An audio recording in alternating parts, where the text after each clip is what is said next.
it seemed. But I simply wanted to let you know you are not alone. Those of you who can speak the language, those of you who can be bothered to count, those of you who can be disciplined, those of you who are a part of the solution and not a part of the problem, those of you who want to take on more responsibility, not less, wherever you may be in the cosmos, I set up this platform for the purposes of communicating to you. It has never been my intent to be this super popular thing. That ain't happening. It's never been my intention or my belief that we would be the most popular thing out there. As a matter of fact, you remember what I told you from the beginning. If I ever woke up one day and we were the most popular thing out there, I'd be worried.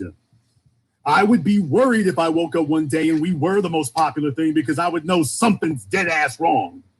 Something's wrong. No, leadership isn't a place where you get a whole bunch of people gathering around you. Leadership is a place where the selected few take the reins, take the risks, face down the dangers, and lead everyone else. That everyone sees that by following you,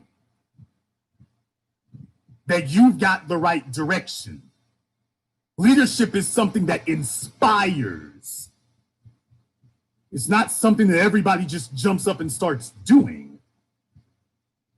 There's a reason why a football team only has one quarterback, a car only has one steering wheel, and a steamship, an ocean liner, a battleship, an aircraft carrier only has one captain.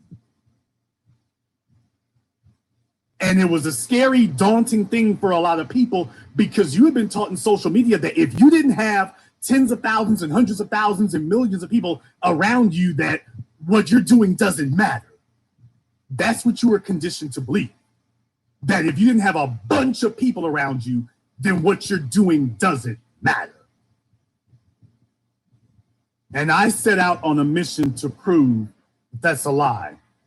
That even though you may not be the many, that what you do is far more important, far more critical than you could possibly imagine. And back then we were only a few. I remember when we only had 1,200 subscribers, 2,500 subscribers. I remember when we had to struggle to get that.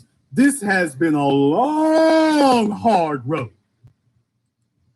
10 years in the making. But this has been a puddle where you toss a pebble in the puddle and it causes just a small ripple to go out. And that ripple has expanded and expanded and expanded over the course of a decade. In the words of the Apostle Paul, the race is won not by the strongest or the fastest, but by he who endureth to the end. Oh yeah, I'm quoting scripture tonight, because that one's true. We were never the biggest. We were never the strongest. We were never the fastest, but we were always the most relentless. We were always the most uncompromising. And I simply set out to do the best I could do. And I told you all years ago that the old media, the white supremacist media, was attempting to ignore us out of existence, even as they were repeating what they heard from us. Even as they were repeating what they heard from us, because it became clear to them very early on that this thing's got legs. The guy talking isn't some mush-mouth ignoramus who got kicked out of college or law school or some other place, and he's a failure on his way to nothing, and he's just bitter and upset about it. We picked up the mantle of Malcolm and Marcus and Medgar and Dr. John Henrik Clarke. We picked up the mantle of that, even if we are not worthy to carry it. Even if we were not worthy to carry it. but we felt an obligation to do so simply because nobody else was. So I got behind the microphone and I spoke the plain, serious, down to earth, no metaphysical flim-flam or gobbledygook, no religious psychobabble, no we gonna get the cracker talk. I talked about these things in real, serious, concrete terms. And all I had to share with you all was my lifetime of experience, my accomplishments, my mistakes, my willingness to keep learning. That was all I had to share with you. And oh yeah, everything I said had to be practical, but I gave myself one challenge that most other people simply have not done. I gave you a telephone number that you could call so that you could talk to me and ask me questions so that I could talk to you one-on-one. You realize how long it takes to be able to talk to people one-on-one? But I gave that outlet. And to this day, I've been doing it longer than anybody else, for good or bad. Sometimes that seems like a great thing. Other times it seems like, nigga, you lost your mind. Be that as it may, I gave you a method by which you could contact me and ask questions so that you could find out if what you're hearing from me is like, Jason, what you're saying sounds so much different from everybody else. Let me get you straight. Call up. These are teaching moments. Let me get you straightened out about where your parents have failed you, where your teachers have failed you, where the clergy have failed you, where the media has failed you, where your schools have failed you. Let me talk to you and get you straightened out about that. And then you call me back. And you tell me if everything I have said to you has not come to pass and is not panned out for you. And if I open up the telephone lines tonight and say, every person that I have given advice to, call me up and tell me where I was wrong with you, where I lied to you, where I didn't equip you to go up against these white supremacist elements in society. You call me and tell me where I was wrong. The phone lines will fill up with people telling you Jason was right. He didn't sell me a seminar. He didn't sell me a speech. He didn't sell me no course. You can get black folks straightened out in a few minutes if they'll listen. We'll get you straightened out in a few minutes if you'll listen. So when I tell you all that you have been ill-served by your parents and the clergy, it's because straightening you out would actually only take a few minutes. And if you're not straightened out, then I know it's because people are just still talking to you nonsense. But straightening black people out is a very straightforward, very expeditious affair, actually. It is. Empowering you is actually a very expeditious route. But you've been told that it isn't. You've been told that it's not. And all I want to do is let you all know from a person who has been there, who's going to speak to you in a down-to-earth fashion. I'm going to get straight to the point. Yes, I am brutally blunt. I am abrasive. I am no nonsense. You damn right. I am the James Evans father figure that the overwhelming majority of you have not had. You need somebody who is going to be a drill sergeant and get right to the point and say, this is what it is. Your misnomers and fallacies do not matter. This is what matters. And my goal in doing that was I didn't want a big audience. I wanted to filter people out. I didn't want the shade room crowd. I didn't want the blabbity crowd. I didn't want the gossip crowd. I wanted to run them niggas off as soon as they flip the switch and hear my voice. I want to run them off. I want to run them off. I didn't want the Hotep hobos and the rest of those people. I didn't want them. I want to run them off from day one. And if you'll all remember a decade ago when we started this, the bed wenches were running the yard. Do you remember that? Oh, let me take you way back in the way back machine. If you'll all remember, the conversations in Black society a decade ago was about gender warring. It was about Hotepism. It was about a bunch of niggas sitting around gossiping, a bunch of males wearing skinny jeans. That was what was leading. Remember that? Remember the bedwenches were telling us it was all about interracial sex. Remember that? Oh, we've come a long damn way. Remember back then? Remember what the national narrative was about then? Barack Obama was running for president, and he was talking like us to get into office. Remember that? Even back in 2008, he was talking like us to get into office. He was talking like us way back then. And then black folk were saying politics was the answer. Politics was the answer. Politics or religion. One or the other is going to save us. Politics or religion. Politics and pray. Pray and politics. Politics and pray. You all remember that?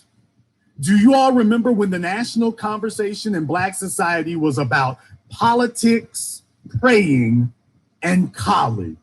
Do you remember that?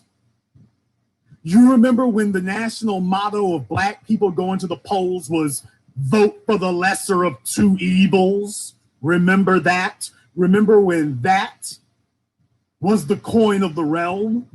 Remember when that was the intellectual currency a decade ago? Vote for the lesser of two evils. You all remember what people were talking like then? Do you all remember when the celebrities had the microphone? Told you everything is all right, buy my next album, see my next film, and kiss my ass. Thank you, Elvis Aaron Presley. You all remember back then, folk wasn't talking like this. They were not talking seriously. They were not on a war footing. You didn't have Black people talking about what was going to get done. You had Black people bull jiving around because your Black media had abandoned you and sold you out to white interests. They were just there to deliver you to some white corporation so they could enrich themselves. People, we never had a revolution under Rolling Bowling Ball Head Martin. After 20 years in the game, what the hell did he produce? How many affluent Black people who were going on the march and changing things? Oh no, he was bringing in all of their co-opted Negroes and saying, yeah, you need to support them.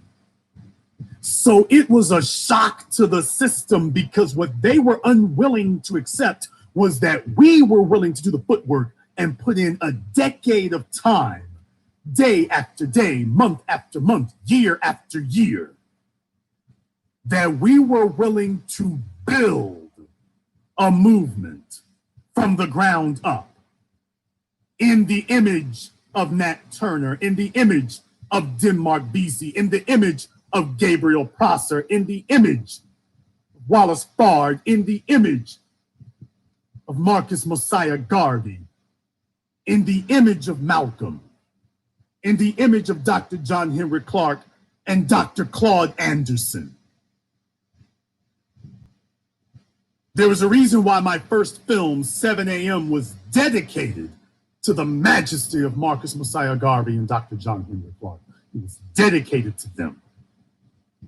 And yes, I wanted to show you what an intelligent Black society looks like, that we are going to think our way through this, that we're good for more than just running a basketball and dancing at a club, that we are the intellectual genius, that we're not done building pyramids yet. Our situation under white supremacy today is simply a mathematical equation to be solved. That's all. It is a mathematical equation to be solved.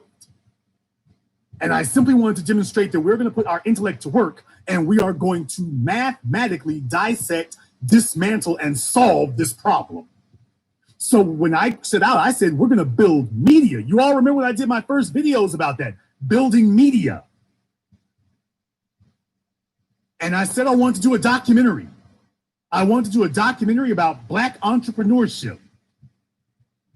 I said that all the way back in 2008. I've made no bones about it. While I was talking about doing it, Tariq Nasheed was doing it. Shout out to Tariq. I was sitting there talking about it and I was getting it together and stuff, but I was just going so damn slow because I didn't know anything about it and I wanted to do it myself because I had seen some other people put together their own projects, but things went bad because they had other people working the cameras and doing the editing, and that seemed to be a real problem for them. So I wanted to avoid that. So I actually had to sit down for like over a year and learn filmmaking. I had to learn filmmaking. And I taught myself. Still some things I'm learning, but I'm really just still now just learning some nuanced things. But that's what building a Black media is. It wasn't enough to be on YouTube. I wanted to take it to the next level. I wanted to invade these places, and I wanted to put my own money behind it. So I put $50,000 of my own money into making 7 a.m. You all didn't even know that I was making it. You all remember that your notice, your announcement that I was working on 7 a.m. was when you all saw the first clips from 7 a.m. I didn't ask for a dime. Never asked anybody for a dime, never asked them to do anything. I wanted to lead by example and show you that I'm not here to beg up on nothing.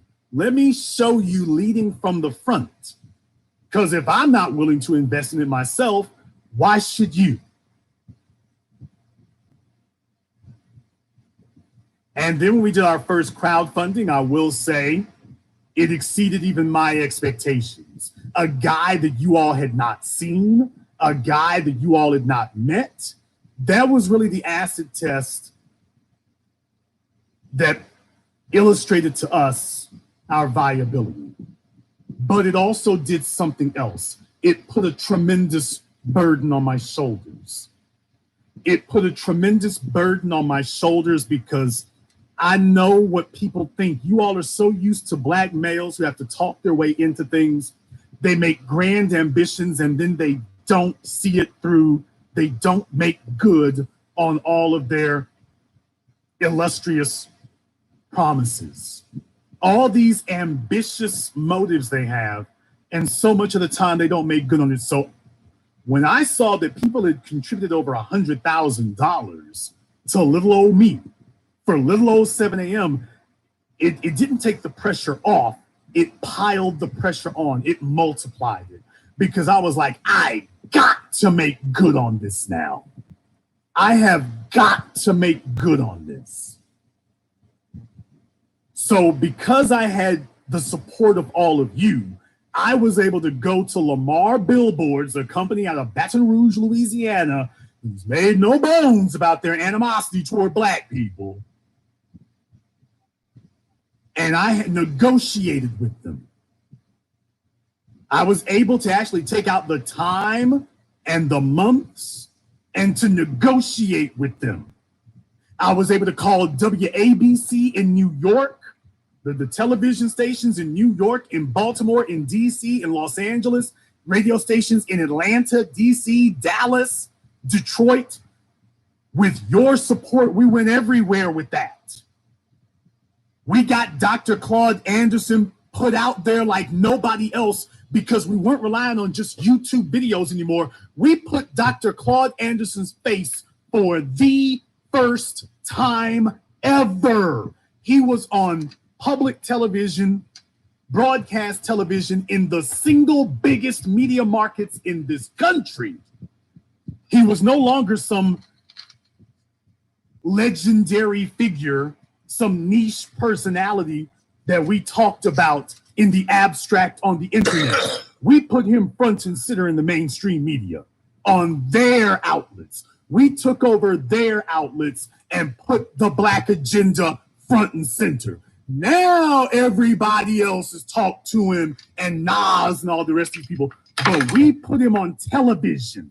We put him on the radio. We put his face out there in the biggest media markets in the country. In the chat room, you're saying that's how you learned about him. We didn't leave it to chance. You never thought you would see him on television, then you're seeing him everywhere. We didn't leave it to chance. We did something they thought could never be done. While your Hotep hobos were up there in New York telling you about what you can't do on these white media outlets, we got up off of our asses and showed you what you can do. Well, the real truth is y'all niggas been bull jiving all this damn time. We didn't come to talk. We came to change the world. We came to kick ass, take names, and give out invoices. And we did it. And we did it. People saw billboards and said something they never thought they'd ever be able to see in their lives. If you're black and broke, it's time to wake up. Negroes didn't know what to think when they saw that. I'm getting telephone calls. I'm getting emails. I'm getting people contacting me and DMing me. Who are you? What y'all doing? Who are you? There were challenges. There were difficulties. I had to overcome challenges myself. But that's what this was about. And slowly we were beginning to build. I think back then we might have been at 25,000 subscribers back then. Our numbers were not huge back then. Our numbers were not huge.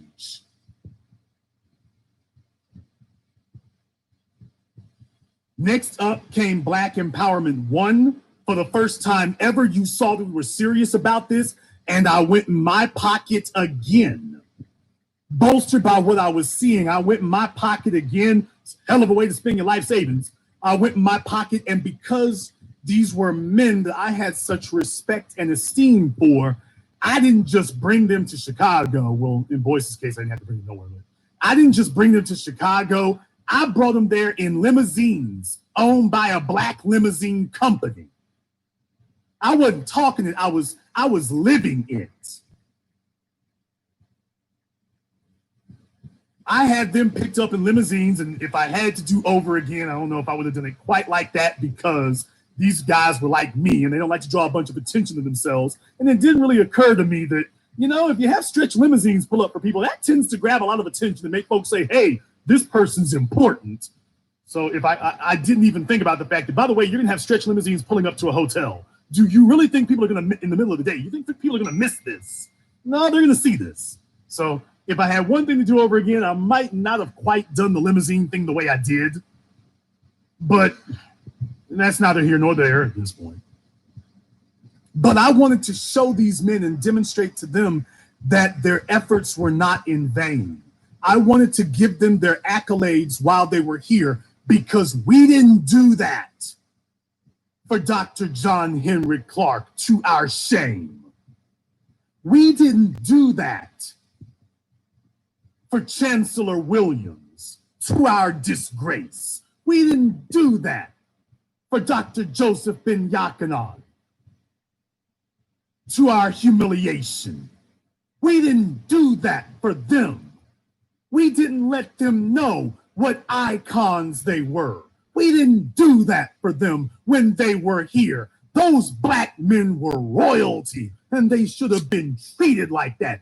We sit up here complaining about the Koch brothers and the Ben Shapiros of the world, and we had men who could wrap rings around all of them, but we didn't give them their proper esteem. We didn't do that. And as Professor Black Truth has said to you multiple times, people who do not protect their advocates will become a people who have no advocates. And we have not protected our advocates. Thus, we have been unworthy of having advocates. So I wanted to demonstrate to the world, the universe, whoever's watching, we've learned. We have begun to learn the errors of our ways. And so I did Black Empowerment 1 in a manner which would demonstrate to them the esteem that they have earned through a lifetime of work and sacrifice. And that because of their example, I'm able to, I don't have to figure it all out. They are our intellectual legacy and our intellectual heritage.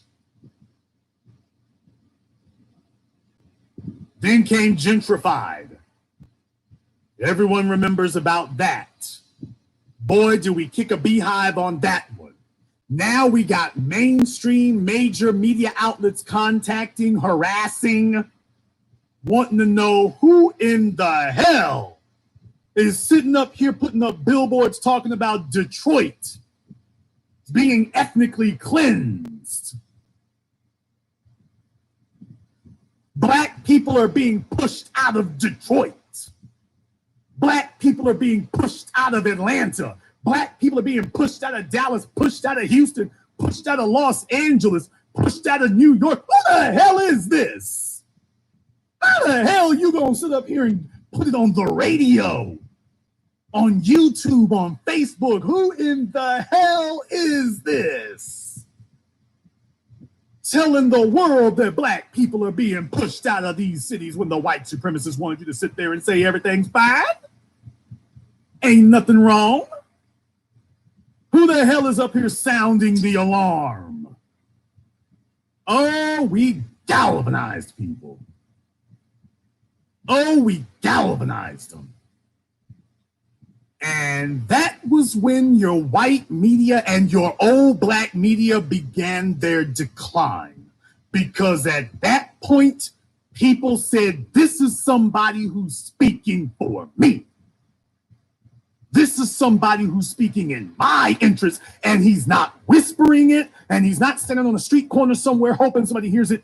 They're actually putting real money and real resources behind the message. Let me say this one more time, because this is what separates the Black Channel from everybody else. We put real money and real resources behind the message. As I've always taught you all, it takes resources to power a revolution. It takes money and resources. And I focused on gathering the money and the resources to power the revolution. At that point, your white media outlets were like, this nigga gonna be trouble. Well, they were quite right about it. At that point, you started seeing the wheels turn and change. At that point, we had passed by the murder of Trayvon Martin, and you all remember this microphone, as so many other times, in 2012, we predicted for you what was going to happen. In 2013, we told you all that if you, 2012, I believe was when Zimmerman was actually acquitted. 2012, 2013 was that year that we were telling people, if you think that George Zimmerman is going to be convicted, you haven't paid any attention to the last 400 years of American history. You all remember, behind this microphone, I was telling you that night, because I wanted you to know something else. It matters where you get your information. It matters who you listen to. They need to be accurate. You can't have a bunch of people stumbling and bumbling around and trying to figure it out on the fly and on the job training.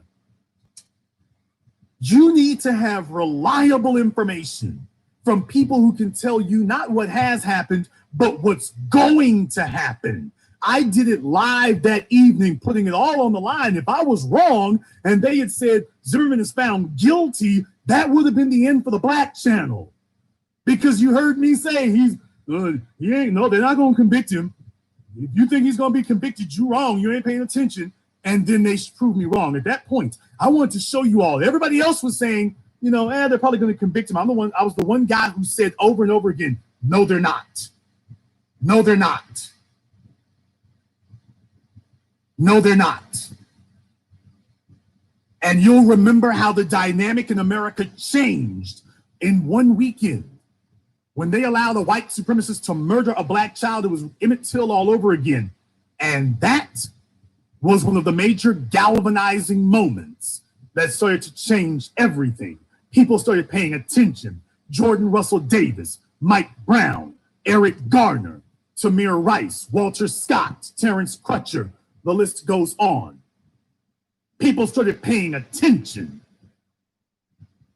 Soldiers started offering up resistance. Micah Johnson, Gavin Long, and Ismail Brinsley. We have not forgotten them. They started offering up resistance, allegedly. People were talking about things. They were gathering. This is before Black Lives Matter became a thing. People were gathering. Black Lives Matter is a result of the work that we did. We're not a result of them. They're a result of us. People were gathering in the streets before that.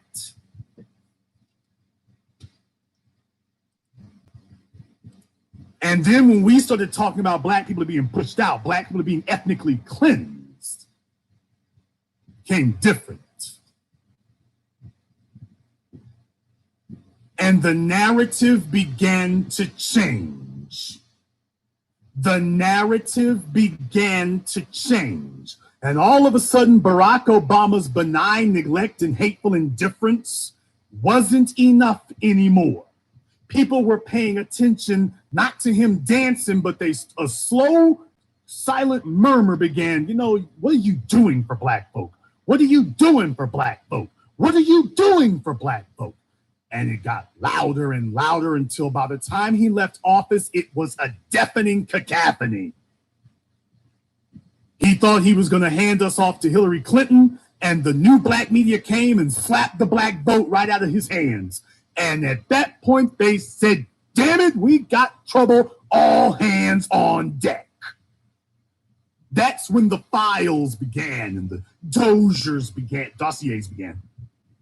And people started looking into us and who are these people that you've gained enough leverage to be able to disable whole presidential candidacies. Nobody's looking to the fossils of the civil rights movement anymore. You've introduced new terms into the lexicon. New terms like power, wealth, and influence. New terms like it is about what you own and control and are passing down.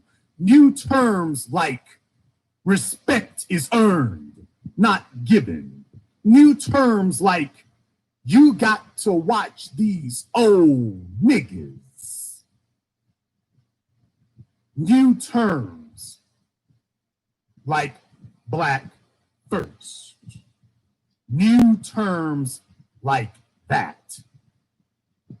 We changed the dynamic. We changed the national discussion. We took control of the national narrative, not just in America, but around the world.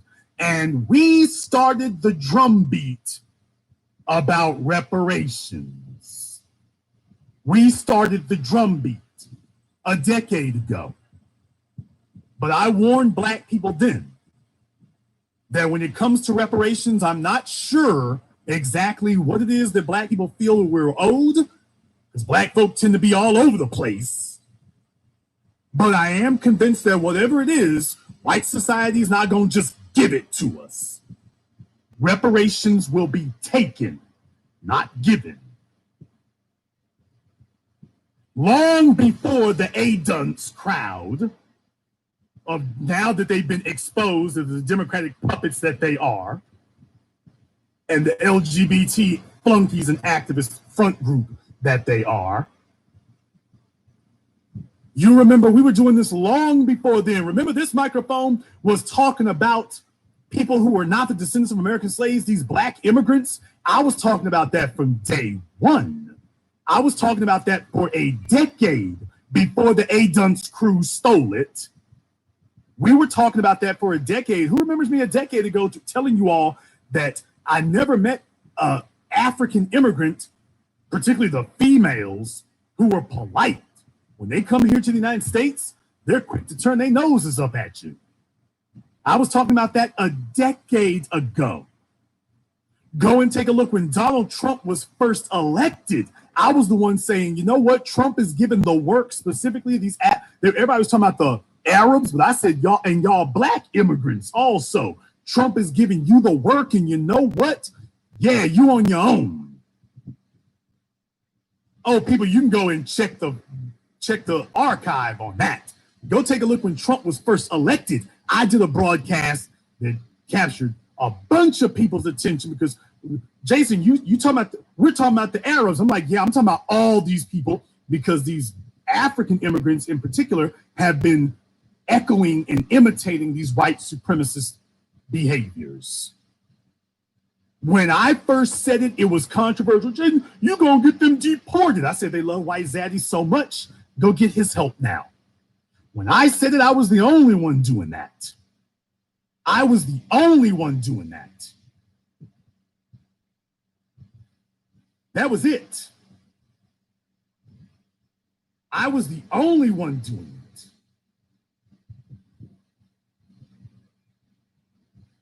A lot of folk were sitting up here saying, okay, what's going to happen now? What's going to happen now? And so what they've done is exactly what we predicted they would do. They have attempted to silently slither their way in and infiltrate their way in. And they're going to try to hijack and co-opt our terms, our vernacular. Roland Martin has tried to weasel his way back in because nobody's listening to him. Don Lemon and the rest of them, all of a sudden being pro-black, went from being some radical stuff to being the mainstream. Do you all realize that right now pro-black is the mainstream? They used to call us the radicals. Remember that? Do you all remember 10 years ago, 5 years ago, 3 years ago when they called us the radicals?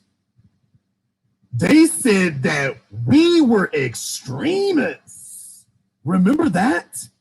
Do you all remember when what we say here used to be the quote extreme and you couldn't get elected and y'all niggas is pipe dreaming and you can't get nothing done because you're going to alienate white people? And you remember what I taught you all a decade. Power does not respect weakness. Oh, I'm bringing all of it back.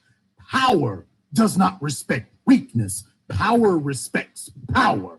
And that is why we must be unapologetic, unadulterated, and uncompromising in what we say. Because the reason that they have not acquiesced to our demands is we have not made our demands clear. Our demands have equivocated. Our demands have vacillated. Our demands have never been solid. We need to look them square in the eye and say, black first, and we are here for direct benefits for black people. And we must be uncompromising about it. At that point, Barack Obama wasn't popular no more. At that point, the narrative began to change and the national discussion began to migrate into us. And all of a sudden, the extremists and the radicals, remember what I taught you all, once you pass 10% of a population, you are no longer the extremists. You are the emerging norm. I told you this a decade ago. I don't rely on philosophy. I rely on hard science. I rely on hard research. I rely on established knowledge. When you pass 10% of a population, you are no longer the fringe. You're no longer a niche. You're no longer a minority. You are now the emerging norm. And it will only be a matter of time before you take over. It'll only be a matter of time. Well, you all tell me. Take a look at what people were talking about 5 years ago, 10 years ago. And then take a look at what they're talking about now. What are they talking about now?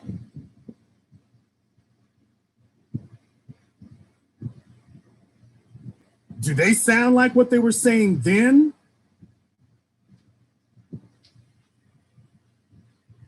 Or do they sound like us now?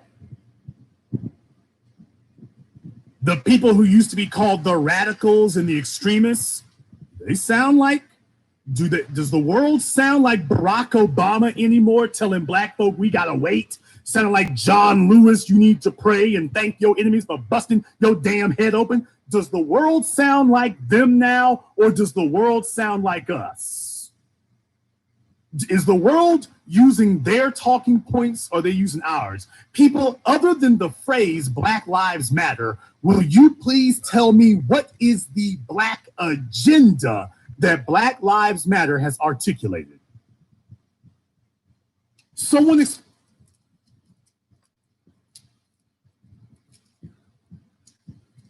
that Black Lives Matter promoted, that everybody picked up on. Other than the words Black Lives Matter, what's the agenda? What does it mean? You see, because that's the game white supremacy plays, is they understand that black folk usually are timid and scared because black people tell white folk the truth. And the truth is, when a white person confronts black folk usually get scared and don't want to say what they really think.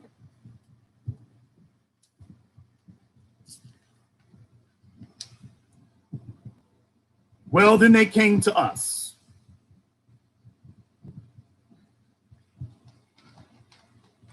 Because right now, you all have to remember, we told people what the agenda was.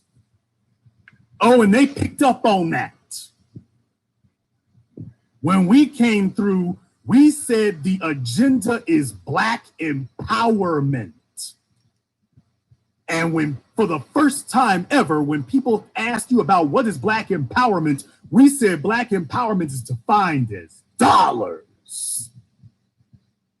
It's defined as dollars. Black socioeconomic empowerment. Because we tried politics, we tried praying, we tried college. The bottom line is they hate us no matter what. They hate us because we're black, but they're able to victimize us because we're poor. And we are no longer interested in integration, because integration is another way of saying we're going to get you to like us. Damn if you like us. Give us the socioeconomic power, and whether you like us or hate us, you will not be able to harm us. And we'll call that love. Oh, all new things started getting introduced. All of a sudden, politicians talking about colleges and bullcrap like that, that wasn't floating nothing no more. And then, as the 2020 elections came around, well, first of all, in back up 2016, if you will remember, this microphone on no less than 3 broadcasts informed you and advised you that Donald Trump not might win, not is likely to win, not most likely can win. I came on a steady drumbeat. Donald Trump is going to win. Now, I did what nobody else did. Not only did I predict that he was going to win, I even went down the list of states that he was going to win. If you'll all remember, go back and watch those broadcasts in 2016, where I advised you all he's going to win. And then I did the program where I ran down the list of states. I named all the states that he was going to win and why he would win them. Pennsylvania. Anybody remember that? Remember I said he went to the Wharton School of Business. Florida, when everybody was saying, oh, Marco Rubio and the Latinos got Florida locked up. And I said, you people don't understand a damn thing about politics or Florida. I've been preaching to you about how white supremacy works and that Latinos in Florida do not see themselves as a minority. A lot of y'all were still stuck on that. They are minority like us. They are minority like us. No, they are aspiring white people. And if they have a choice between a semi-white person, a white Hispanic, and an Anglo, they are going to rally behind the Anglo. And right now, even if he's a faux Hispanic, the current governor of Florida, Ron DeSantis,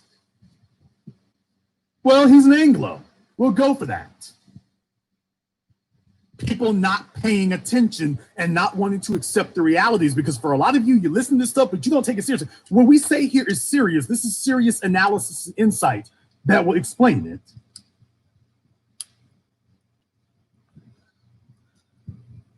This is serious analysis and insight. I'm not sitting here guessing my way through it, and I'm not just saying it because it sounds cute. I'm saying, people, this is the reality. I live by this because it's reliable. You're not just getting slogans and empty placards here. This is reliable information that if you put it into practice, it works. It's going to predict the future because it's illustrating you the past.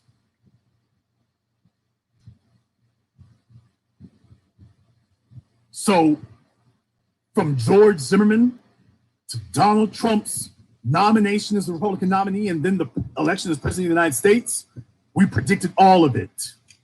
We predicted all of it before it happened. Why? Because my people need to be ahead of the curve. We can't be watching it later and hope. We can't even be lined up and moving at the same pace. We got to be ahead of the curve.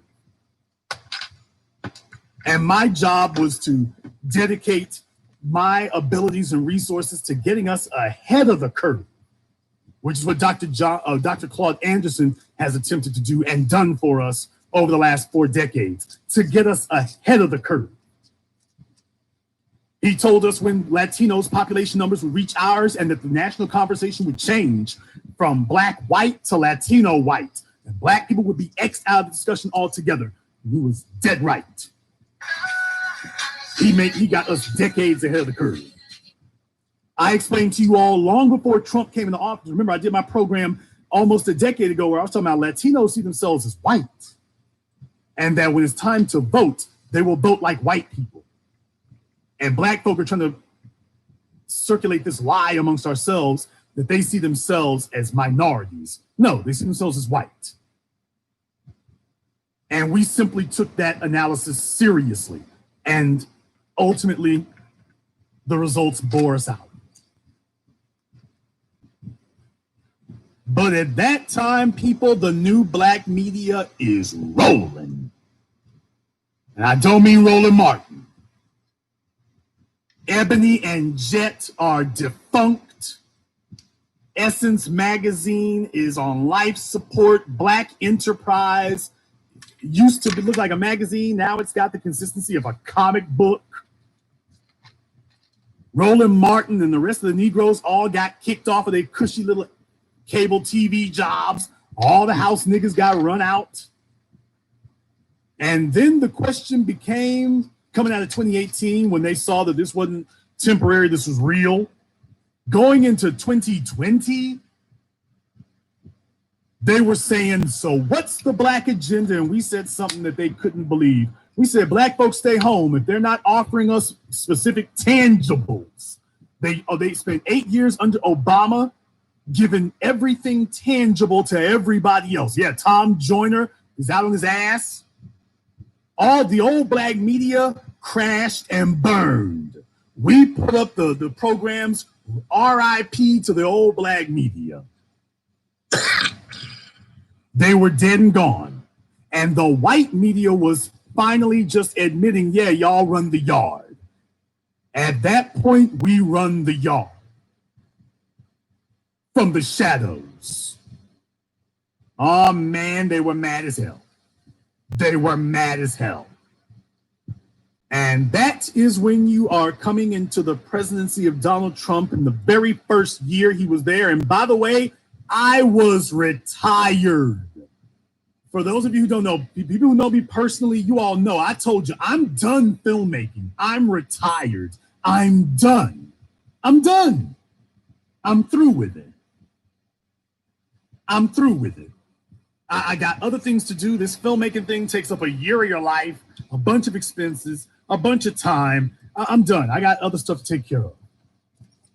And then I was watching on a TV in front of a desk clerk. I was watching on a TV as the results of Charlottesville began to happen. I didn't take the whole situation in Charlottesville. I didn't know how serious it was until I saw them show up. Unite the Right, 2017. I was standing and looking, and then I saw as the events got worse and worse and worse. And finally, you saw that Dodge Challenger go plowing through a crowd and run people over. The race war was on. That was when I came back and told people, this is no longer racism. This is no longer even white supremacy. This is a race war. This is a race war. They are literally drawing blood in the streets. This is a race war.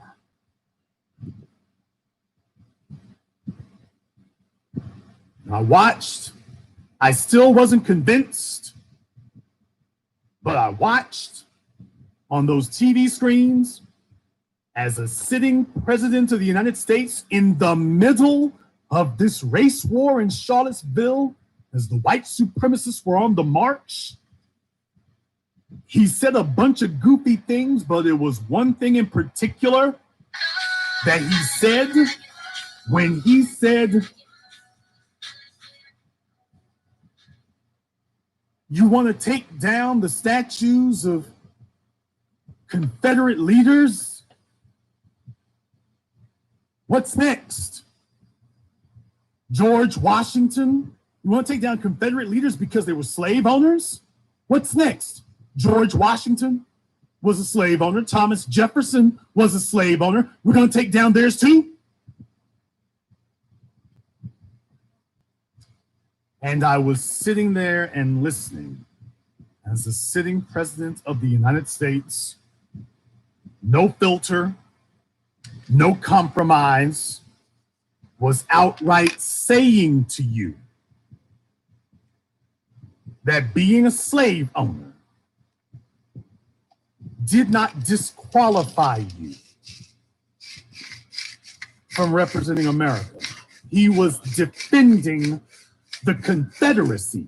He wasn't defending Thomas Jefferson and George Washington. People, he wasn't defending Thomas Jefferson and George Washington. He was defending Robert E. Lee and Stonewall Jackson. He was defending them. He was defending the Confederate statues. A white man from New York was defending the Confederacy. When I saw that, my brother Sam, and everybody else who was around me at the time, they heard me when I talked to them, and I was saying, I heard Trump today on TV. I heard him yesterday. I heard him last week, because I kept talking about it. And I was like, I don't have the time. I don't have the ability to do this. I don't have the time or the ability to do this. I wish I could. And to a man, they all say to a man, these were brothers and sisters, they said, "Jason, you're going to do another film." I said, "Don't talk stupid to me. I already told you I ain't going to do it. You're going to do another one because you've been talking about this too long. And your gears are already turning." My gears were already turning. And that was the impetus. That was the catalyst that got me started on race war. You got to understand, when you title a documentary, a film, a project, Race War, you're coming out the gate controversial. Because most folk want to tell you a race war doesn't exist. That ain't happening. So I got to work, and I got my interview subjects, and I asked each of them, every single one, I asked them, "Are we in a race war? You tell me, are we in a race war?"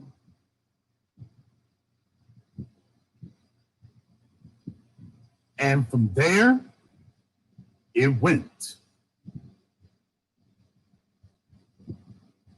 From there, it went.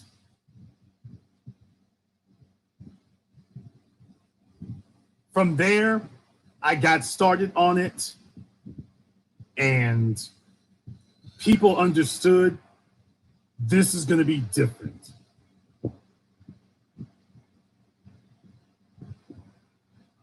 It was difficult for me because at this time, a lot was happening, but I got started on it. It was difficult because I wanted to set out to do something that nobody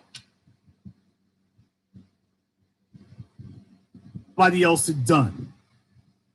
While the world was talking about Richard Spencer, I wanted to talk to their intellectual godfather, Jared Taylor. I wanted to talk to him. I wanted to talk to the individual who laid down the intellectual foundation that these younger white supremacists who had gathered, the next generation of white supremacists, I wanted to talk to him. Because I wanted us to hear directly from the source. This is what they believe in. This is who they are, and this is what they believe in. I wanted them to finally be asked the questions. What is it that you truly believe? Where is it you're truly going? Because while you sound otherwise perfectly reasonable, clearly this is not a good thing. I simply want to be, for the first time ever, a black media outlet was going to ask serious questions, white supremacist leaders, and was going to get down to exactly what is it they truly believe and what is it they truly want. You see, anybody can sit up and say they don't like black folk. Anybody can say that, but that's not what they sell to white people. What they sell to white people is that, no, we don't want to annihilate black folk. Well, there's an alternative. Well, we just want separation. And then you have to ask them, okay, what does that mean? How are you going to accomplish it? And that's when you realize, okay, yes, separation means by any means.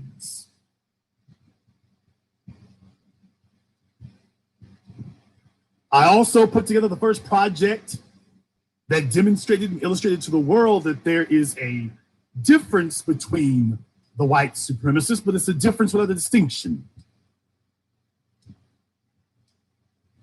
Richard Spencer has said critical things about Jared Taylor. Jared Taylor has said critical things about Richard Spencer. But it is not because they both disagree about what the goal is. They both disagree about which one of them has the right strategy for accomplishing the goal. But neither of them believes for a second that they have a difference in what the goal should be. And we were the first outlet that actually sat there and talked to them and got them to explain it straight out in no uncertain terms. You see, while bowling ball Badiq Head Martin was sitting up there talking about, are you a Christian? Are you a Christian? I said, Richard Spencer, are you a white supremacist? Are you doubting white privilege exists? And he sat there and told you, white privilege, if you wish to call it that, certainly exists.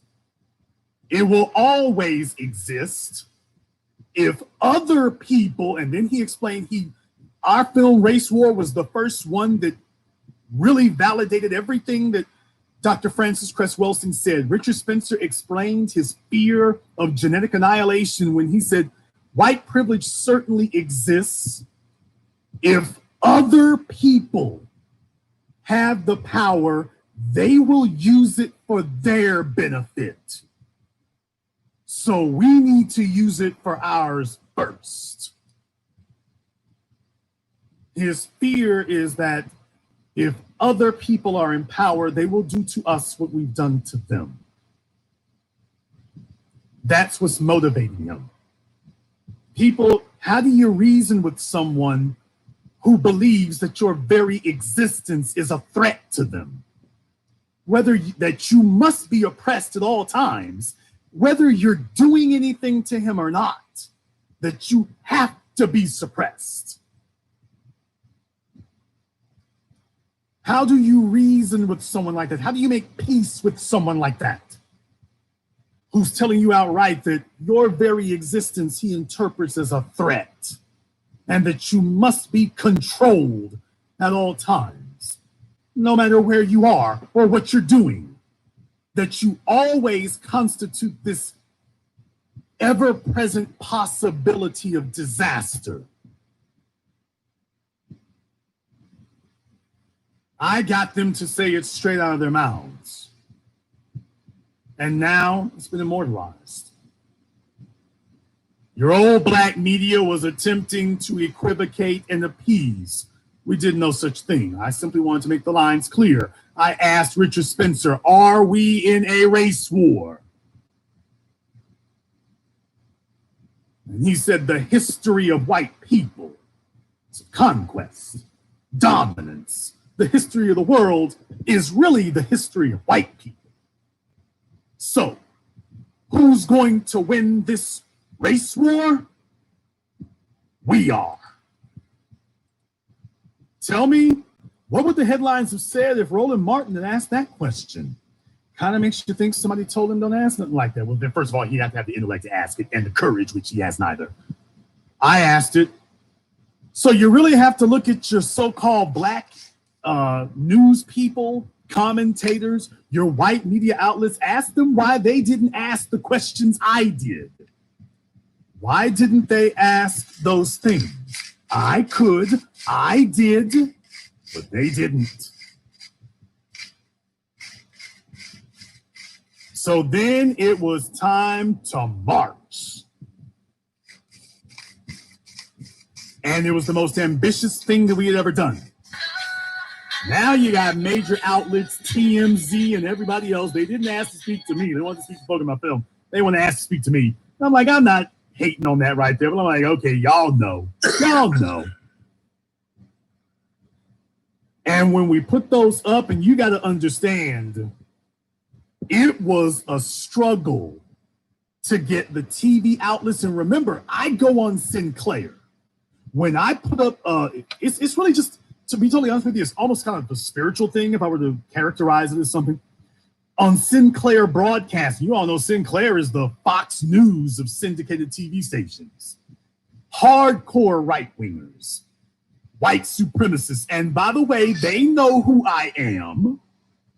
I'm not some aimless, nameless person out there. They know who I am at Sinclair. People, I don't talk about Sinclair Broadcasting. I talk to Sinclair Broadcasting. They know who I am at Sinclair. They know who Jason Black is. They know who the Black Channel is. I've bought enough advertising from them. They know who I am. They know about the Black Channel because they wanted to see the website before they would go forward with the broadcasting. Same thing with Lamar. Same thing with Lamar Billboards. Lamar wanted to see the website before I did that. So for any hating ass jackass out there who doesn't like the fact that we do things the way we do, they go and check us out. They check us out, people. They check us out. I was required, they required attribution on my billboards. If you want to know why it has the website names on them, it's not just for the DVDs, it's also because they wanted attribution. That's why it said paid for by Black Channel Films on my billboards, because they want attribution. They didn't want anything anonymous. They wanted to know exactly who is doing this. So Sinclair Broadcasting, when I put up stuff on their television stations, when I say this is a race war on Sinclair Broadcasting, no, we playing zero games. We playing zero games. When you put up billboards by the very same Lamar Billboard Company that put up Back the Badge across America on their own dime. They just, on their digital billboards, some of them may have been vinyl, but on a bunch of the digital billboards across America, you all remember they went on the campaign, Back the Badge. Blue Lives Matter. This was the same Lamar Billboard that just donated billboard space to say Back the Badge and Blue Lives Matter. The same Lamar Billboard Company. I said, you know what? Two can play this game. So I got my attorney, and we were clear that you can't deny me posting on the billboard. You can't deny me that. So what they did was they didn't approve everything I wanted, but you all already know that. They never do.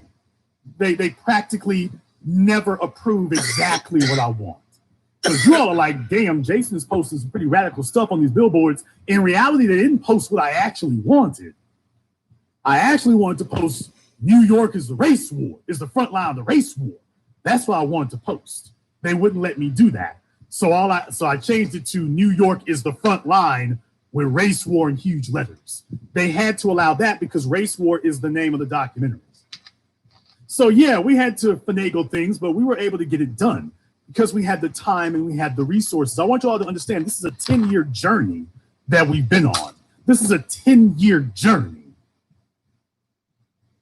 And we've learned things. We've learned things in the last decade. We learned things. So one of the things that we learned was how to make this work. We learned that we can reconfigure what we say, but we're not going to sit up here and castrate it. And so I've had to push back on some things. The recent billboards that I've done, I had to push back on those. I had to push back on those. They certainly didn't want me posting that. They didn't want me posting that at all. No, people, Lamar Billboards did not think that this was a great thing when I posted this. Lamar fought me on all 3 of these billboards. I can show you the emails, but you all already know they fight me on everything. They fought me on all 3 of these billboards. They told on all 3 of these billboards, this time they said attribution is not enough. Saying who put up the billboard is not enough. They said for reparations, they stalled and hemmed and hawed, and then eventually they let that one go up. But that was the first one they approved. For the other 2, they turned those down outright out of the gate. They turned them down. They turned me down right out of the gate. The Welcome to Manhattan, where racial profiling is legal, they turned that down out of the gate. They told me, no, you can't post this. To which I said, okay, you need to explain to me exactly why I cannot post this. Then they came back and said, what is your proof of this? This was Baton Rouge. Now, my agent who handles my billboards in New York, he's in Manhattan. But he said, we got to call Baton Rouge. So they called Baton Rouge, and Baton Rouge said, we're not going to let him post this. And I said, explain to me specifically why you won't let me post this. And they said, what is your proof that racial profiling is legal in New York? And I said, oh, that's easy. Governor Cuomo just said, they just put a bill in the New York legislature that was supposed to ban racial profiling by the New York Police Department. It specifically says to ban it, and the bill says to ban racial profiling. You can't ban something that is already illegal. This is where you got to get legal on them. If it says it's going to ban it, then that means it's legal already. You can't make a bill to ban something that's already illegal. Therefore, racial profiling is, believe it or not, is currently legal in the city of New York and the state of New York. It's currently legal. We're trying to make it illegal. They took another day and a half and then said, okay, he can post the billboard, but he's got to put up attribution. Oh, yeah, they also wanted documentation. They wanted me to send them documentation, the bill number, the wording of the bill. They wanted documentation that what I was saying was true and accurate. So I did. They then kicked back the 911. Well, actually, I wanted to put up a billboard about Letitia, what was her name? Letitia James, the Attorney General. I wanted to put up one about her, and I said that Letitia James, has done nothing for the murder of Eric Garner. They told me that I couldn't use Eric Garner's name at all. So if y'all want to know what happened to that billboard for Letitia James, they told me I couldn't use the name Eric Garner, period. They outright said you cannot use his name on the billboard. We're not going to do it. So the Letitia James billboard wound up getting scrapped. I then gave them a billboard that said, if you are assaulted by police, you have the right to defend yourself. They said, we ain't posting that one, period. What else you got? I knew that was a bit of a long shot, but they said, you can't post that one, period. What else you got? I asked them, well, why not? They said, because this can be interpreted as violence against police. I was like, what made you think that? Don't know why you think that. But, okay, I got something else. So then I had my other billboard, which was using 911 to racially harass is not illegal. Make it a hate crime. Close the Central Park Karen loophole. Now, originally, it was supposed to say, close the Ku Klux Karen loophole. That's what it was originally supposed to say. But they told me they didn't want to put up Ku Klux. So they pushed back on that one. So I said, okay, we'll change it to Central Park Karen. A lot of y'all were amazed that we were able to get them to post up Karen. Y'all are seeing things you never. Yes, the billboards are still up in New York City. Yes, over a month later. People, I didn't spend a little bit. I spent a grip, but that is because I feel that we are in a critical, pivotal point in history, and I'm not making this up as I go along. I've been trying to bail people out of jail. I've been trying to get people free. I've been trying to help activists. I've been trying to get the message up in places where it will make a real difference. So yes, the billboards in New York City are still up. Yes, they are still up tonight. Yes, those billboards are still up in New York. When I told y'all they're not coming down anytime soon, I meant what I said. Those billboards are still up right now tonight. Over a month later, the billboards are still up and will remain up. Spoiler alert, the billboards are up and will remain up in New York City. So the morning commute or the evening commute or the drive to lunch in New York City or the walk to lunch there is going to be a lot more colorful for the foreseeable future. When white folk come down off that Williamsburg Bridge, I put up my own little welcome sign for you. Just to let you all know, we are marking your territory now. You're not going to define us. We are going to define you now. We are going to define you. So if you're going to be white supremacists, we're going to make sure that we label you and you're going to be wearing these boots. You absolutely will. Yes, they ain't going down no time soon. This is what I've been doing. This is what it means to me. This is what I gave my life to. In the middle of all of this, it has not been easy. It has not been simple. But all of you have had my back. All of you. I could say names of everybody I want. Ryan Lee, David Bell, Bonnie, Karen Blanchett.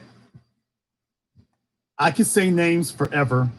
There's a bunch of you. Jada, I won't say no last names because she hasn't given me permission to say that, but Jada, Lennox, I mean, everybody who does this every week, POV Hilarious D, a bunch of you have had my back throughout this. A bunch of you.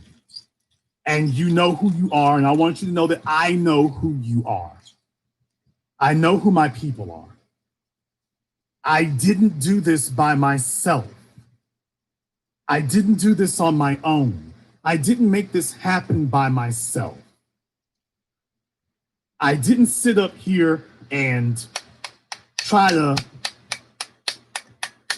get credit for myself. I have never been an individual who wanted prestige and attention and praise. I've never been that, and I'm not today. I've just believed in being a person who does the work. That's all. I've just been a person who does the work. I am an acquired taste. I am not for everybody. I'm not Coca-Cola. I'm what? Ginger ale, Dr. Pepper, whatever. I'm not the mass market product. I'm not the one that everybody loves. I'm an acquired taste. I'm for a select few. But I've never wanted to be mass market. I've wanted to have the greatest impact and the greatest effect. And going into this election cycle, you all have seen as we run the yard now. The media now responds to us. When we said that we ain't going for a rising tide lifting all boats, Charlemagne, who sat up here and buck danced and equivocated for Hillary Clinton in 2016, when 2018 came around, when 2019, 2020 came around, all of a sudden he was talking like us. He proved to you all the narrative has changed and the national discussion will no longer tolerate kissing their asses. We didn't move to his position, he moved to ours because he understood that his is no longer viable. When Kamala Harris sat up there and tried her, you think I'm gonna do something for just black folks? No! Professor Black Truth decapitated her. When these people have tried to slither out of their holes, Tariq has been stamping them out. When they said reparations, A. Dunce and the rest of the other folk, they didn't know how to define it. Hell, they don't know how to define black. We were the people who told you what reparations is. There's so much as Sunny Hostin on ABC. The message went so far and so wide, and she was timid. Her knees were knocking. But when Bernie Sanders tried it, when she said, what about reparations? And Bernie Sanders tried it. Oh, what do you mean by reparations? And she said, she was timid. Her knees were knocking. She was scared. She was apprehensive. But she had the courage to go ahead and say it because of us. She said cash payments, to which Bernie said, no, I don't think that'll work. By that point, you knew it had hit. We were off and running. Wolf Blitzer hits up Bernie Sanders next. What about reparations, cash payments? Bernie's on the run. The breakfast schlubs, Bernie's on the run. And by this point, we had told y'all his campaign is over because he keeps telling black folk no, what he ain't gonna do for us. And it's a new day. It's a new day. It's a new day.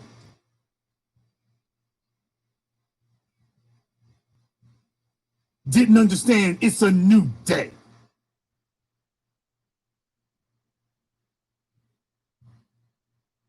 Cory Booker thought he was going to play that card. That didn't work out either.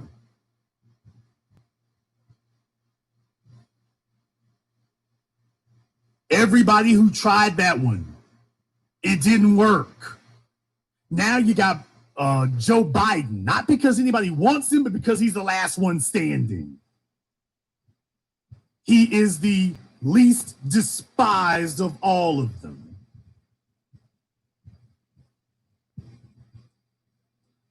Because the narrative now is very clear, and the white media has attempted to pretend that he's viable, but as we get closer to election day, they're doing what they did in 2016, and drip, drip, drip, they are conceding the black vote ain't there. Young black voters ain't fooling with Joe Biden or the Democrats. Black people want specific tangibles, or they're going to stay home. Drip, drip, drip, it's coming out. They are conceding it step by step, drip by drip. You had billionaires. Tom Steyer threw his hat in the ring, and in his very first press conference, you know, there are certain people who are saying what we need to do for Black people is cut the check. People, now you know where that came from. Only one place. It came not from me.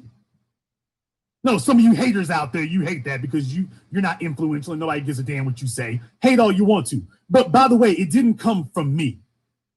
Oh, it didn't come from me. It came from the soil. I'm the voice of the soil. It came from the soil. So when No Joy Reid and Big Bird from In Cobra and all these people try to tell you that reparations doesn't have to be money and that we don't need to cut the check, they all got their asses shut down. Yeah, they were taking shots at me, which is fine.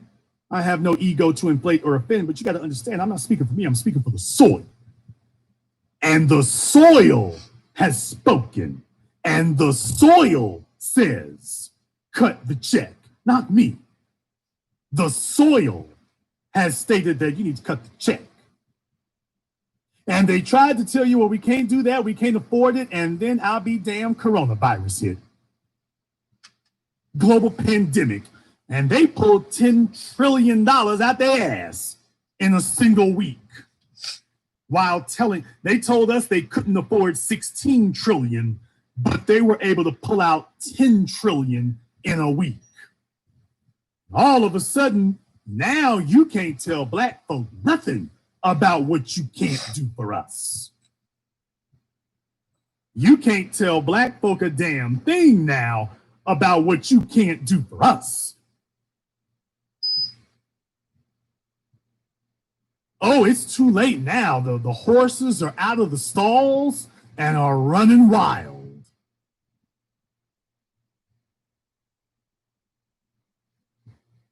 And that brings us to where we are tonight.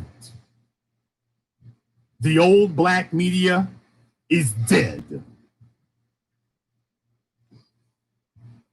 The played out topics are extinct. The national conversation has shifted. Black empowerment is the agenda, and Black empowerment is defined as dollars.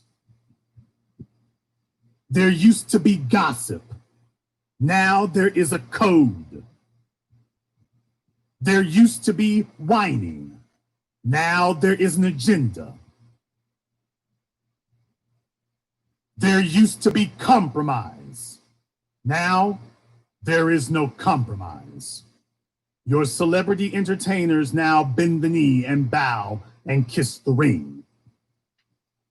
Some of them are going to learn this the easy way, others are going to learn this the hard way.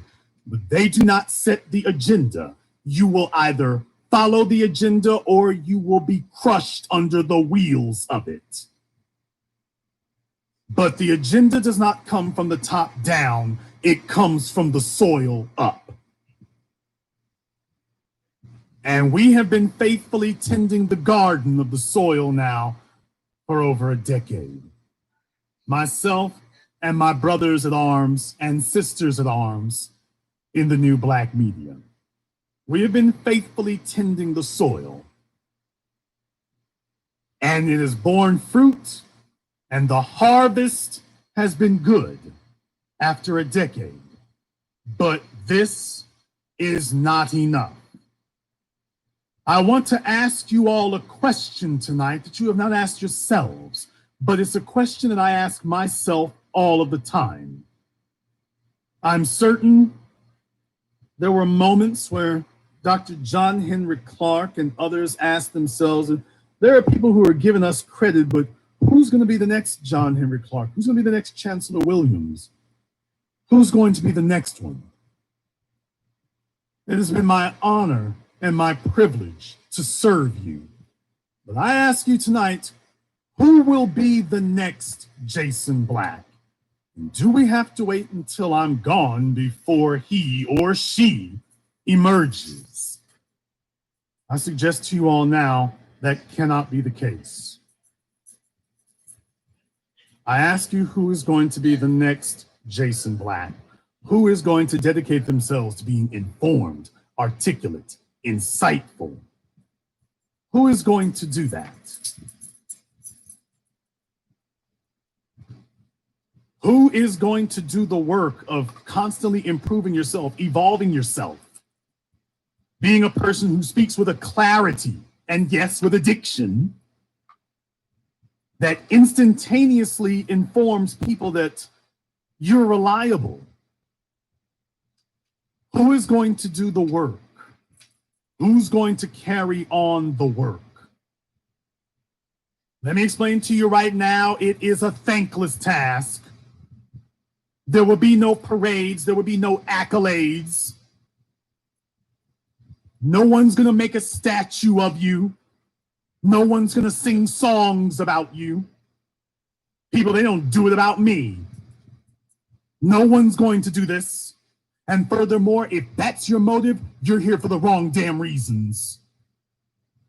I do this for the dead and the unborn. The people who motivate me to do what I do are people you've never heard of and never met. But I'm doing this for them. I have no biological children of my own, but I am doing this for all the Black children that I see today. I'm doing this for them. I'm doing this for the ones we see, and I'm doing this for the ones who are yet unborn. I'm doing this for them. Not that they will have an easier path. That is a fallacy. I do not desire for their path to be easier. I desire for them to be stronger, so that whatever difficulty they meet today, because there will always be difficulties and there will always be challenges, my goal is to make them strong enough that whatever difficulty they encounter and whatever challenge they meet, they'll be ready for it. But who will do the work? Who will be the next Jason Black? Who is going to dedicate themselves to putting in the years necessary to build the next pyramid? Who's going to do that? Who is going to dedicate themselves to the task of improving themselves? I was born and raised in Shreveport, Louisiana, and only occasionally do you hear my Southern accent rear itself. That's a conscious effort I have to make all the time. Not because I'm ashamed of where I come from, but because I do the work necessary to be able to have that ability to communicate to everyone.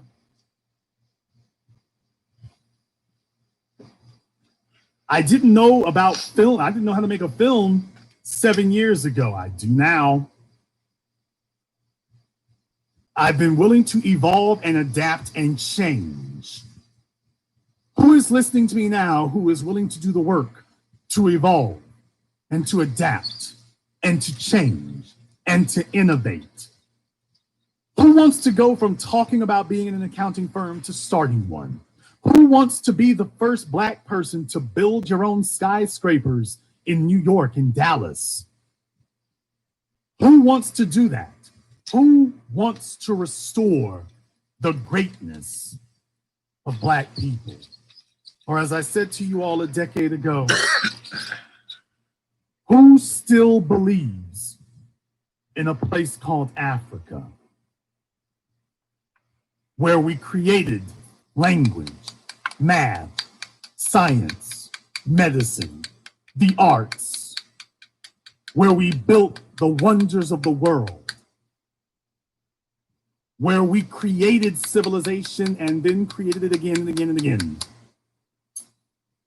Who still believes in a place called Africa?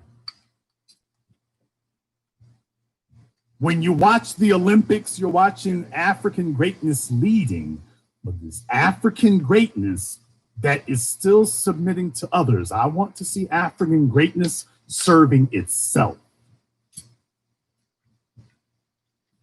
We built the world. It's time for us to have our part. Who still believes in it? Who's still willing to do the tireless work in the long, dark hours of the night? Who's willing to sit there and say, it's not easy, but I'll keep at it? Who's willing to say, my parents didn't give me everything I needed, but I'm going to persevere? Who's willing to suck in their tears and their frustrations and their doubts and their fears and is willing to march on regardless? Who's willing to do that? Who's willing to say, I'm going to do even bigger and better than Jason Black did? Jason Black set the baseline. I'm going to show you how to surpass that. I'm going to show you how to shoot past that like a rocket. Who is going to do this? Because you can't put it all on me. Who is going to do this? Who is? Who is going to take this work upon themselves? Who will be the next one? Last but not least, a decade ago, I told you, don't ask who the resistance is. If you can hear this program, the resistance is you. You're the resistance. Don't ask to check in with me. I didn't check in with nobody. I've rubbed some people the wrong way. I've thrown some sharp elbows. I've run afoul of some people. Old allies no longer want to work with me the way they used to, but that is the cost of doing what we do. I never asked anyone's permission. I never asked anyone, is this okay for me to do? I worked for what was in the interest of my people. I've never been a feckless gossiper. I don't spend my time talking about other people. I spend our time talking about what we do. This is what we do.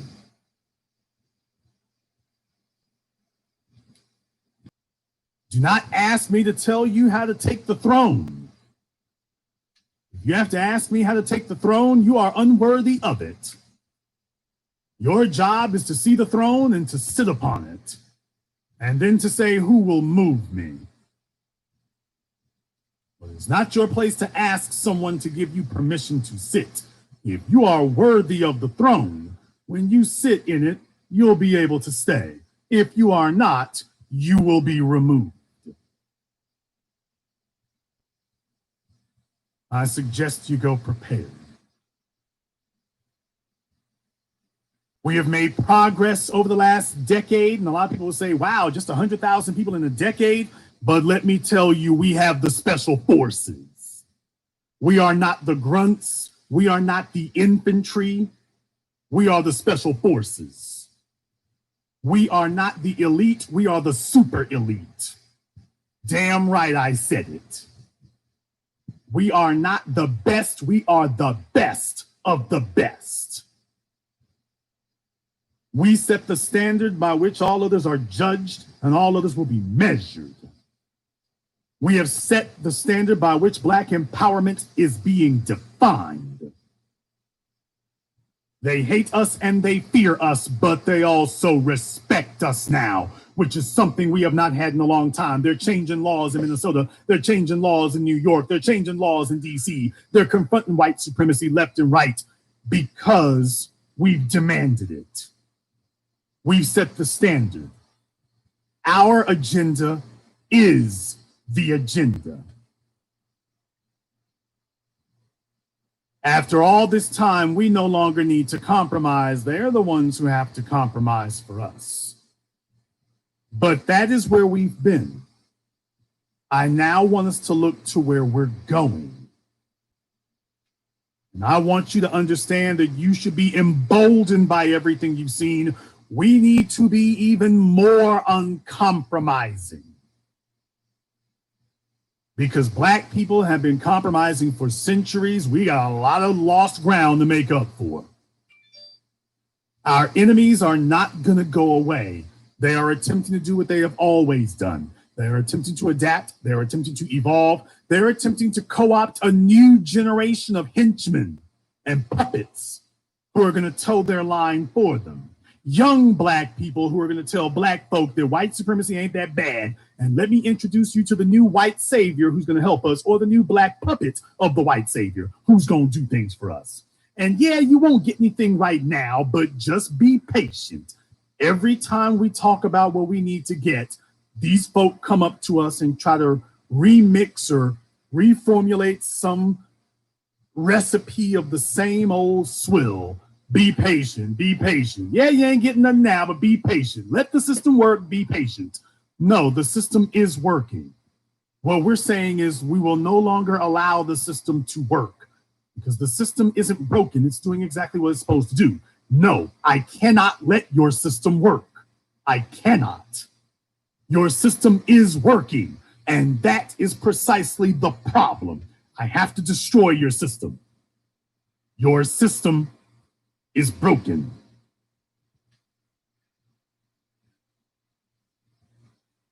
Your system cannot be allowed to work any longer. It's time to destroy it. Going forward into the future, brothers and sisters from around the world, the progress that we have made has been remarkable. The progress that we have made has been incredible, but we have to keep doing it. We can't let up now. We're not at the beginning of the end. We're not even at the end of the beginning. We're at the beginning of the beginning.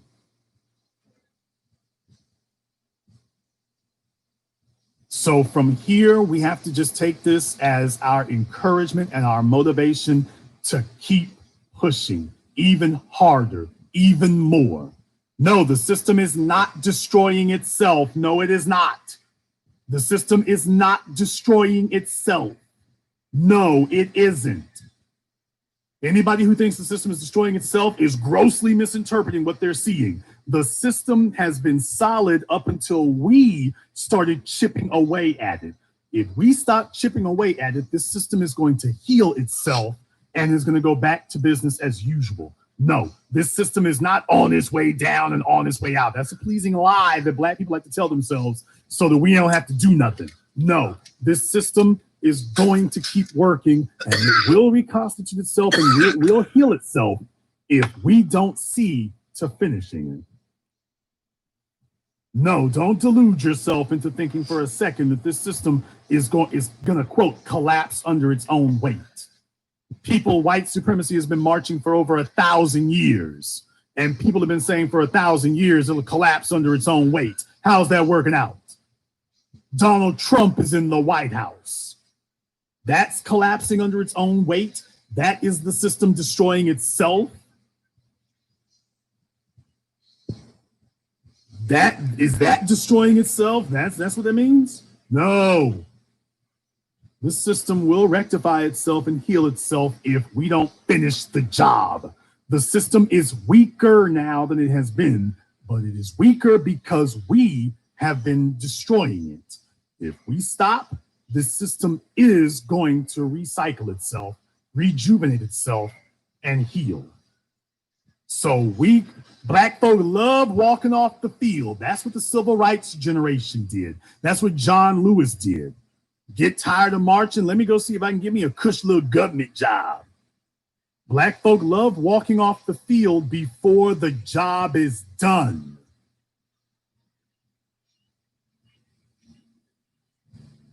We need to finish the job. This system has been wounded. This system is weaker than it's been. But this is no time for us to start talking about walking off the field. Oh, it's been mortally wounded. This system cannot be mortally wounded. You either kill it or it lives. Those are your options. But there is no, well, it's hurt enough. We can go home now. It's all downhill from here. No, it isn't. Black folks sit up here and keep trying to figure out if we can do the bare damn minimum and walk off the field. No. We are going to get here and we are going to make sure that the dragon's head is decapitated. We are going to mount it on our wall. And no one will have to ask if the system is dead and defeated. You can come by our temples and our shrines and see its head mounted to our wall. You don't have to wonder where white supremacy is. Oh, it's right here. We killed it a long time ago. The head is right here. The body is buried in a cemetery of our choosing. We keep this head around to remind us of how evil things can actually be. But when we are done, there will be no doubt about what happened to this sick, twisted, evil, maniacal system of white supremacy. There will be no doubt. There will be no question. We're going to make sure that it is every type of dead there is. Every kind. But what I am asking for now is that you all see the progress that is made in the decade. And those of you who are newer here, thank you for joining us as well. Now that you are a part of what we do, you have to earn your stripes now. You have to take on your responsibilities, and you have to push this thing forward. We are never going to be the biggest. That's not our goal. Our goal is to be the most powerful. And as you can see, with over 100,000 subscribers, we are not a little thing. We are not some fringe group. We are not some isolated element. We are the Black media. We are the voice of Black America. Now that voice needs to get even louder, but we need your help to do that. I'm not asking you for money. I'm not asking you for contributions. I am asking you to commit yourself, to commit your time, to commit your resources to being the very best Black person that you can be, to being the most intellectually, emotionally, and financially powerful Black person you can be. Black society is one giant organism, but that organism is only as strong as the individual cells, and each Black person is a cell in the body of the Black community. You need to be the strongest, healthiest cell you can be. Being dumb and inarticulate and illiterate makes you a cancer. Being a brood mare, busting out kids with no plan into poverty makes you a cancer. Being a coon, being a bedwench, being a bedbuck makes you a cancer. You're a cancerous cell. Being intelligent, being insightful, being driven, being articulate, being courageous, being uncompromising, that makes you a healthy, powerful cell in the Black body politic. I am asking you to dedicate yourself to that. I've tried to do the same thing. With varying degrees of success, I have not always succeeded at that. I'll be the first one to tell you. I have not always succeeded at it, but I have always tried my best. So I want to thank all of you more than anything else. I want to thank all of you, my day one people, the few of you who remain, because truthfully speaking, most of my day one people are no longer with us. Samuel Alarape is still here. Miss Steph is still here. Most of my day one people are not. Most of my day one people have moved on to other things. Some of them still watch in the periphery, but most of them are no longer here. But you know what? That's okay with me too. I want those who are going to stand. I want those who are going to take the arrows and the brick bats and stand. Not looking for the masses, I'm looking for the elite. And that's you. If you have contributed, because if a person, show me where the person has spent their money on, and I will show you what they believe. If you've never contributed, you don't really believe in it. It just is what it is.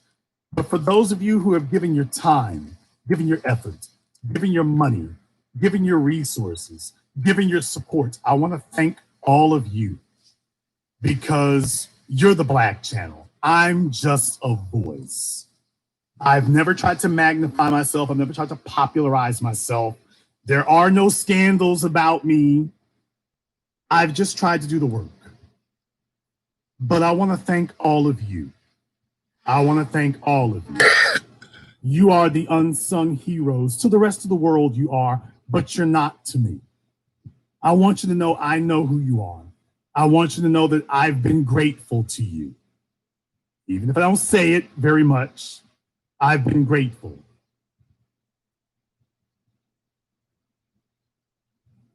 I think Tywin Lannister said it well that singers and jugglers demand applause. I don't demand applause. I don't demand praise, but I want to thank all of you. I want to thank you for your support. I want to thank you for being silent. I want to thank you for doing the work. I want to thank you for putting your money where your mouth is. I want to thank you for putting yourselves out there. I want to thank you for being uncompromising. This isn't easy for any of us. This isn't easy for any of us. We should all be working on other things. It is a shame that we live in a world where we have to dedicate ourselves to destroying white supremacy. Our lives would be a lot easier and a lot better if that weren't our task, but it is, because previous generations failed. Our job is to make it so that our generation is the one that does not. I want to thank all of you for sacrificing what you have to do what you've done, to see this to where it is and where it's going. I know that you put yourself at odds with family members, with friends, with coworkers, hell, with yourself. A lot of you were raised to be coons, and man, this is the path less taken. This isn't easy, man. I was doing a whole lot better when I was chasing white women and smoking weed and watching the NFL. And this Jason Black done got me off of some tough stuff over here. I was doing a whole lot better over there, wasn't I?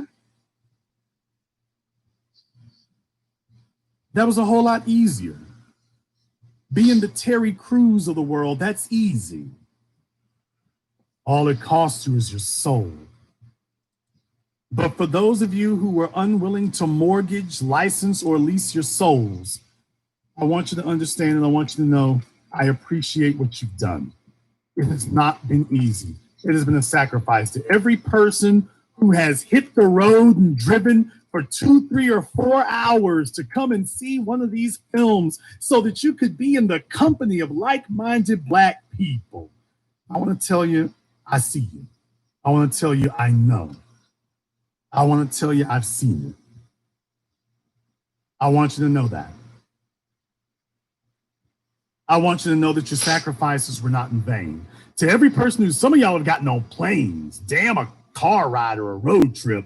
Some of you have gotten on airplanes because you were just that determined to be in the company of other Black people that finally were talking about progressing.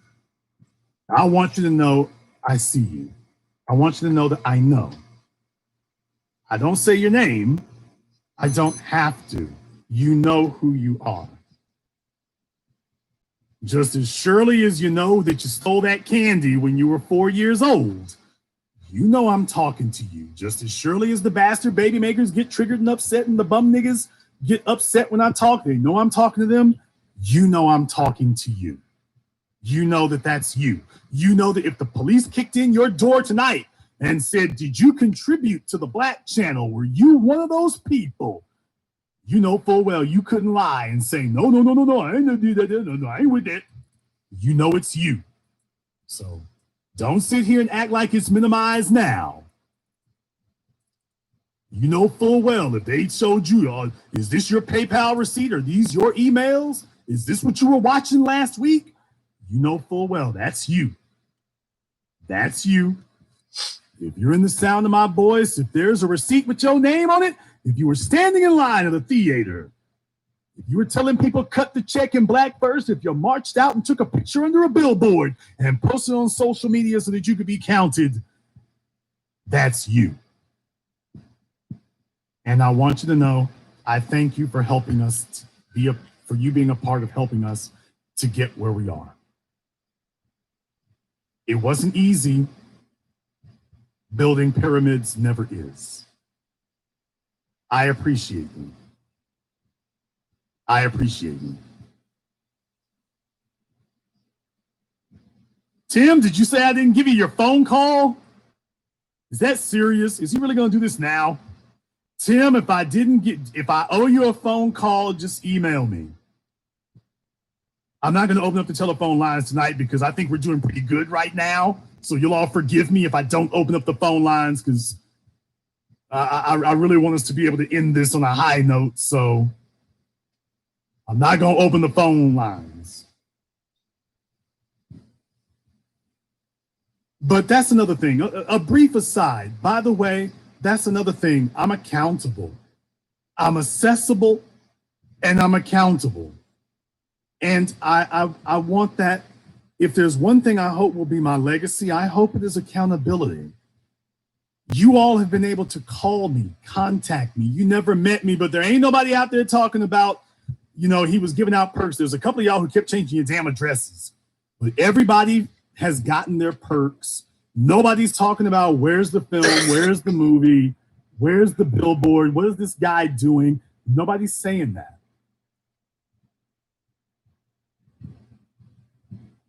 Nobody's saying that. I've wanted to set an example that this is the way you do things. I wanted to set an example that it's not easy, but this is what you should be doing. And I'm not asking you to do anything that I wouldn't do myself. I'm not asking you to do anything that I wouldn't do myself.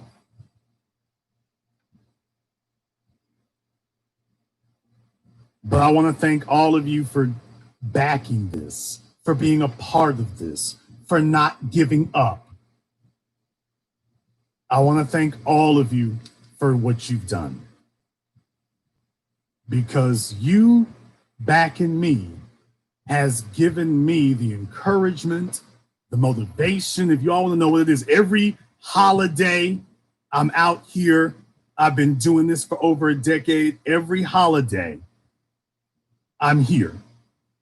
Every holiday I do this. I'm not out at the barbecue, not hanging out with the kinfolk. I live this. When we get done, there will be a new set of holidays, but there will not be many of them because Africans work. There will not be that many. But we're not going to take a holiday. This is a war. And I hope that I've been accountable. I hope that I've given you an example of how you do it. I didn't say it was easy, but it's been worth it.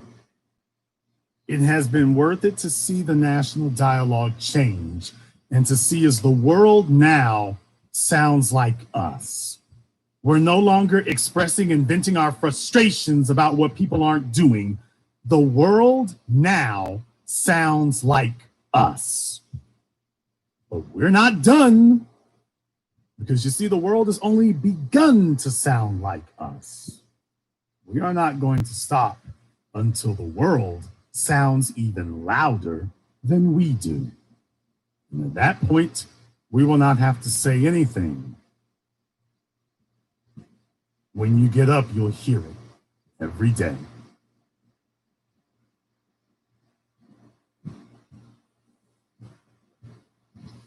Thank you to all to where we've gotten. Let's keep going.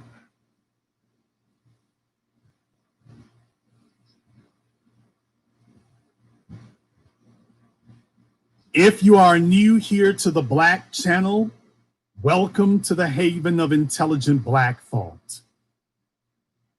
Over 10 years old, and counting, over 100,000 subscribers and rising. We are not a little thing by any stretch of the imagination. If you haven't clicked that red subscribe button, you want to do that.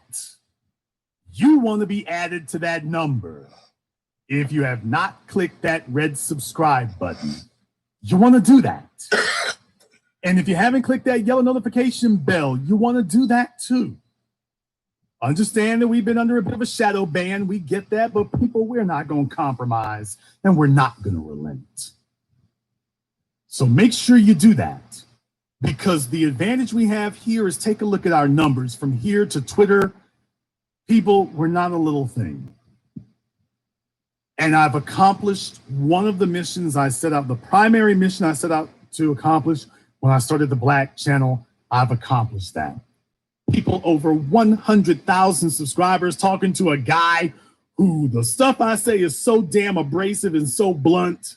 Nobody subscribes to this unless they truly believe in it. 100,000 people later, you're not alone. To all of you who thought that being the nerd in school who was black-minded, but everybody else is bull-jiving around and you're by yourself and you're on your own. Yeah, not as many of us as we probably like, but you are not alone. There are far more of us than you thought. And this is where we gather. If you have not been to our website, blackchannelfilms.com, that is blackchannelfilms.com, you want to go ahead and check that out. Check out our documentary work, 7 a.m., Gentrified, Ethnic Cleansing American Style. Our newest documentary, Race War, now available. And I guess I don't have to be too coy about it, although you all know how I am about saying things. I don't really believe in saying things, but yes, if nothing else, could be,